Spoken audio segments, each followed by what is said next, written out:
Hello, it's Lee. Well, for this video, as the title says, I wanted to do a video presentation or just some thoughts, however you like to put it, based on being an effective spiritual warrior. Now, the words or the phrase itself could maybe mean a lot of things to a lot of people, but basically the gist of it is upon recognizing yourself as a soul with a form of spirit, and then later on in the last format as being a physical being, well, it is quite evident to the majority of people that we are spirit and we are soul. And essentially, the great task of being here is change, inner change, real change, to go from a position or a disposition of being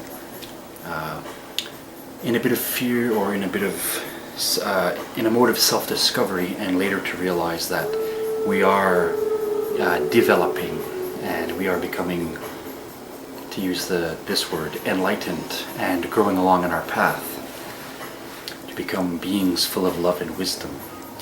It's simply and essentially a matter of a maturity process, and that's all it really is. We think of a seed planted and then becoming a tree, or whatever analogy you'd like to use, or metaphor you'd like to use. But it is very much like this. So being here and finding yourself in this reality of the physical world, it comes to beg the question eventually, after enough of our desires have been gotten out and enough experience has come, we start to realize we find ourselves here again and say, yeah, okay, I've been here before, and what am I supposed to do? Well, I'm supposed to continue on with my journey of becoming enlightened, getting joined with God, getting joined with love, getting joined with the light, and growing up, a maturity process. So, it's interesting because there are very many obstacles that face us, and being a spiritual warrior is about becoming strong and ultimately reliant on yourself as one who is going to be a person ready for a challenge, ready for, how should we put it, to continue climbing the mountain, as it were. Now, there are such a vast majority of opinions in the world, and we all have our own. And we are agreeing on many things, and we are finding ourselves in disagreement on certain things. But ultimately, as our knowledge base grows and our intuitive understanding grows and our heart intuitive feeling becomes grown and strong, then we realize that opinions and disagreements do start to disappear and dissipate, because the truth is what it is, and it is true. And our perception of things, and we keep our own little styles, but our perception of things starts to become clearer and clearer. Unless a person asks themselves what is the purpose of anything, then they're still missing out on what a thing is. We could describe an object and say, oh, it is that, but unless we really know what it is for, then we don't have the idea of it as being a purposefully and deliberately made thing. And we are purposefully and deliberately extended beings of the one source. So to be here on the earth and to find yourself in the spiritual arena, finding yourself feeling drawn to spirituality, feeling drawn to one religion or not, feeling repulsion to certain things, the laws of attraction and repulsion. And we ask ourselves, how can I know something is true? How can I grow? Well, to be a spiritual warrior is to be someone that takes up the challenge and agrees with the challenge and says, I'm going to undergo and continue my training and further enhance myself so I can come to be someone that knows something of a certainty and not just have a belief. Being a spiritual warrior is the highest task one could be while here. The biggest job or the biggest duty one can do while here is not in making money or in accumulating this and that or this and that. Perhaps for that particular moment that a soul is in, that's their job because they need to learn that lesson. but the highest form is spiritual development, quite obviously. So when we find ourselves feeling that the world is at a place where we feel a little bit done with many actions here, and maybe not entirely, I mean, you're still going to eat and sleep and things like this and procreate and whatnot, but feeling that you don't have a desire so much to accumulate wealth, or you don't have a desire to own something or to be something, to get some sort of title, when these things start to feel a bit less than the true self, then we're really ready to embark on the real path. So what does it mean to be a spiritual warrior? It's a good question. And everybody will have a good answer if they really thought about it long enough. And I will stress very strongly that intuitively we all do know very many things, a lot more than we give ourselves credit for. We are taught in this big brother or big sister society to look for an answer, buy it, pay for it, get the approval of someone else. Well, this is all nonsense.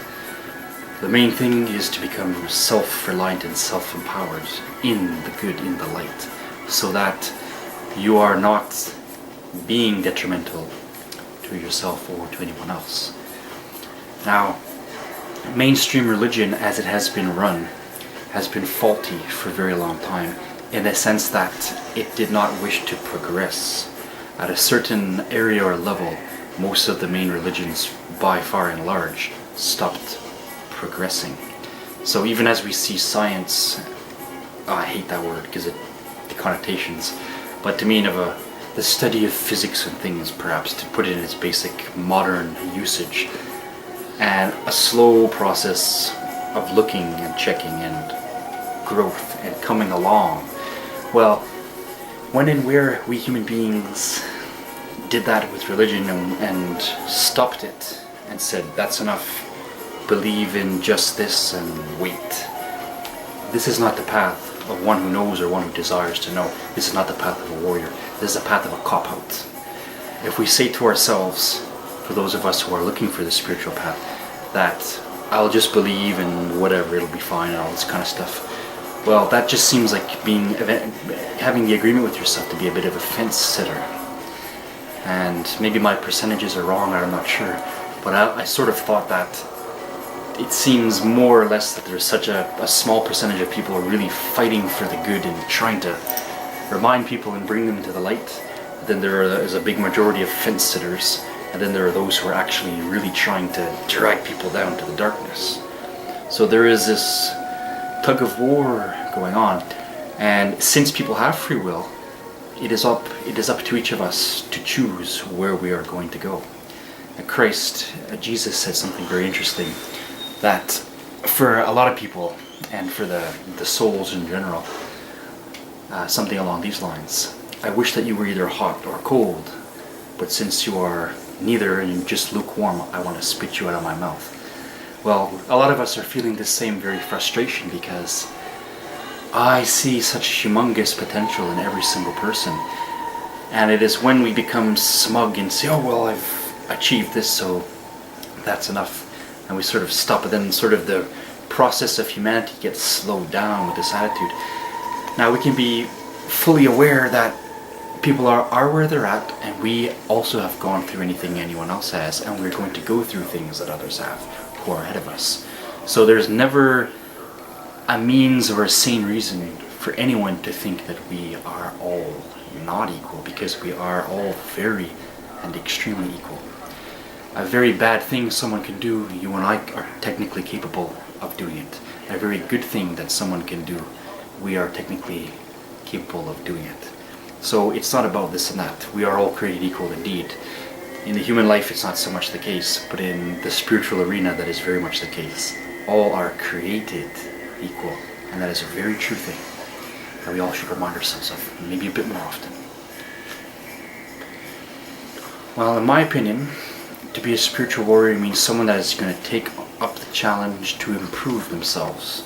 I remember that it was from a Star Trek movie of all places, where the android Data had said, and he is even supposed to be a robot, an android, and he even said of himself, I want to be better than myself. So if a robot can do it, how much more a living entity. So that's what we should ask ourselves. Do we want to improve? Do we want to be better than ourselves? Because everything is spirit. Even if someone achieves a life of become good at business and they get a lot of wealth and this and that, temporary things, but it was a soul achievement. The person went through the process and realized my efforts paid off to this.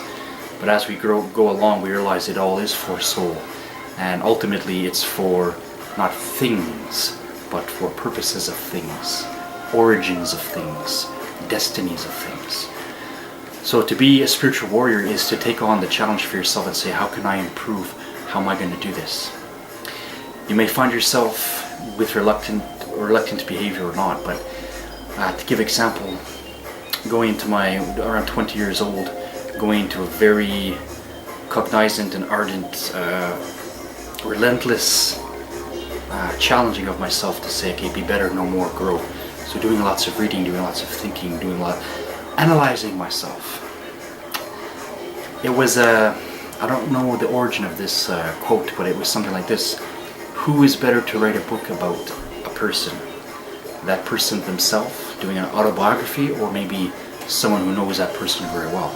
Because unless we're able to look at ourselves from a suspended judgment, outside perspective, and view ourselves, then maybe we are in a mode of ego where we don't see how others are receiving or perceiving us. I make these videos and then I watch them and then I upload them and I say, how am I being perceived? Am I coming across the way in which I want to be? Maybe I'm not smiling enough, or maybe I'm not getting my arguments down to a precise manner, because we have a focus and we're saying something, but we don't always remember that we're being perceived. And it was a Buddhist saying that said something like this: to be sane and to be of the position of diplomacy or decency, always remember that you are also part of someone else's dream.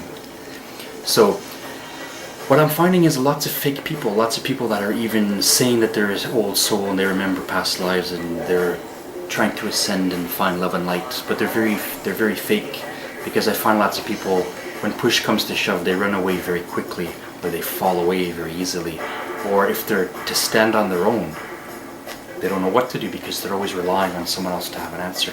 And that's the very point. Unless we're going to really be a spiritual warrior, it is about facing death literally and figuratively, and I'll elaborate on that. If the whole world is against you, but you know you're right, would you stay with that truth? Or would you, just to fit in or just to feel safe or join up with the majority, would you cop out and agree with that what you feel is wrong? Would you be an army of one? See, that's what it means to be a spiritual warrior, is to be able to stand on your own when worse came to worse. How would you survive it?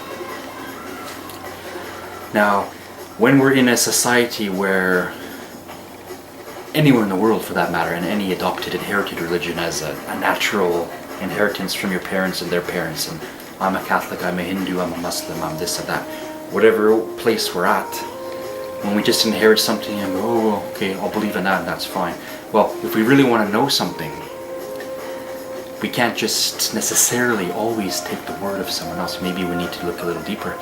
And if it came down to it, if you had a massive discovery or self-realization, would you be able to say, this is absolutely the truth, because it's sane, it's loving, it's logical, it's wonderful, it's fair, it's tolerant, it's encapsulating. And if you found out that and knew it to be right, facing another thing, would you be able to gently, diplomatically go against the grain for the greater good? And that's the hard part. A lot of times too, when you're a spiritual warrior, you find yourself naturally, well, for anyone who's on the spiritual path and aware of it cognizantly, find yourself very much of an empath, very sensitive to good and evil, very sensitive to the pains of others. That was said to be the mark of someone that really found love. Could you cry just for someone else and not have your own feelings involved or self-pity? But would you be able to cry just for someone else's sad story or something like that? You can think of the tears of saints or the tears of Christ, for example, thinking of the pain someone else is in, or a world at large, or the confused state that somebody is in. knowing, well, it will pass and it's temporary, and yet it's needed for each soul to go through what they're going through. But it's sad to see people take the long road, maybe. But maybe that's just the only way that it could be, or should be, if it's fair. It's difficult because we're taught in a world where going against the grain, you'll be made fun of, you'll be hated, you'll be rejected. The spiritual warrior who takes on the challenge of self-improvement and of standing steadily and trying to be calm. Nobody's perfect, but trying your best to stand well, even in the face of many defiant behaviors or touchy subjects and this and that. Would you remain true? And it can be very difficult because there are lots of, as it was said in the books of Carlos Castaneda through the person of Don Juan, that there are many enemies to someone on the path of knowledge. And that's very true, because not only meaning other human beings and even the demonic and bad mystics and bad shamans and sorcerers, they're very real too. And I've dealt with them myself. But the point is, even apart from all those, who is willing to really look at the inner demon? Or, as it could be said in modern times, who's willing really to do their own shadow work? Who's quick to be able to admit their own faults? Because as good as we're trying to be and as right as we like to be and having our strong opinions, we have to be very quick to realize when we're wrong, because, or to put it this way, the person that loves self-improvement and loves enlightenment is quick to take what is bad and put it aside, or to find it, to challenge it. And whatever is good or whatever improves upon your current paradigm, your spiritual state, your station, your position, if something is found to be better, are you going to take it? Or are you going to hum and haw because maybe another person or two or many won't agree? You see, that's what it's really all about. It's how strong someone can be on their own. And then, when you're of this disposition, when you meet somebody else of like mind who's really trying to do the same thing, how much more do you recognize a real friend or a real soul and say, well, are we at least trying this out? Now, thank God there are beings that are higher than us who are visiting here often, who are helping us, who are giving us a witness that they are there, giving an example, and moreover, and pointedly, who are saying, keep on the good work, guys, because you're going to become like us. Real Christianity, for example, and real Hinduism, for example, real Buddhism, for example, real shamanism, whatever words we can put, but something that's authentic, is always saying, one, we are one. And as good as someone can be, you and I can be it also. Jesus Christ himself said no less than, be as me. When you are done your training, you'll be like the Master. And Buddha said to his disciples, stop calling me Buddha, Buddha, you are the Buddha. As long as we're giving up our power and making excuses, then, and it doesn't mean that we can't take times of rest. We all need to take a break. We can do spiritual learning and growth, and then take a rest. Do it for your own mercy's sake. Because I know very well what it's like to, I have this pattern myself, and as a Libra, I'm very guilty of it, is going really big leaps and bounds and learning and such. And then because I overdid it, I had to take a big break. So it's like a pendulum. But hopefully, if we keep going up, then it's going to work out. But ask yourself about that. Knowing when you're being fair to yourself. Because if you're not being fair to yourself also, you're going to become bitter towards other people.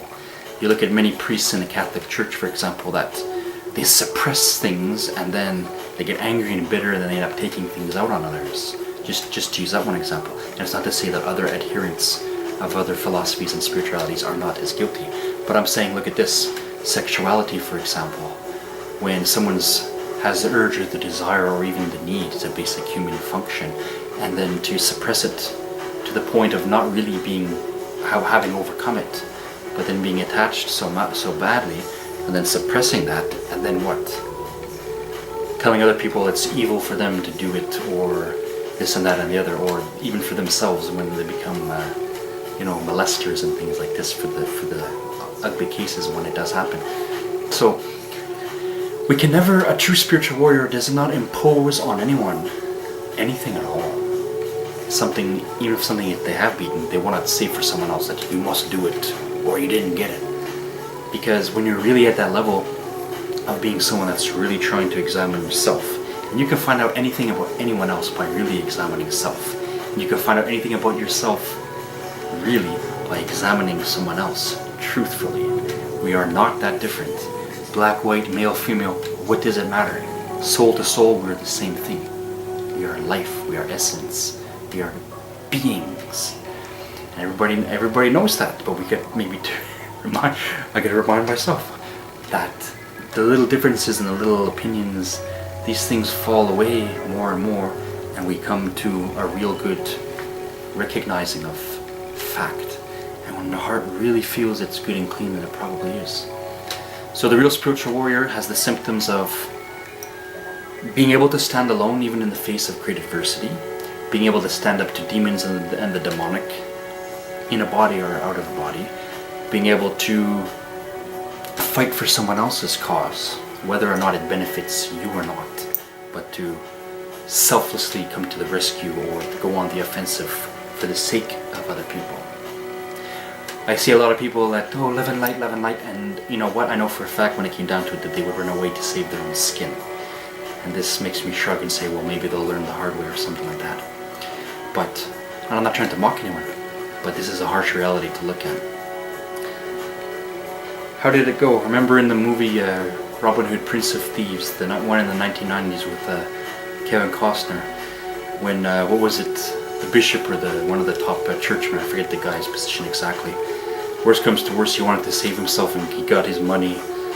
And then Friar Tuck threw the guy, well, he shouldn't have done the violence, but the point was the high clergyman wanted to save his own skin come the end. So this is a falsity. Now, I'm not saying to be a martyr for no reason or anything like that, but ask yourself, can you be strong? Can you really stand on your own? Can you do something for others? Are you able to admit your faults easily and hang your head and say, I was wrong?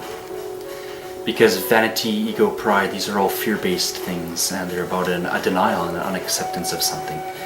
We all have work to do on ourselves, and if we're going to sanely take up this challenge and work on ourselves, then increment by increment, we're going to see that we did make great successes and achievements. Because beating something in yourself gives you the power to help others to do that for themselves.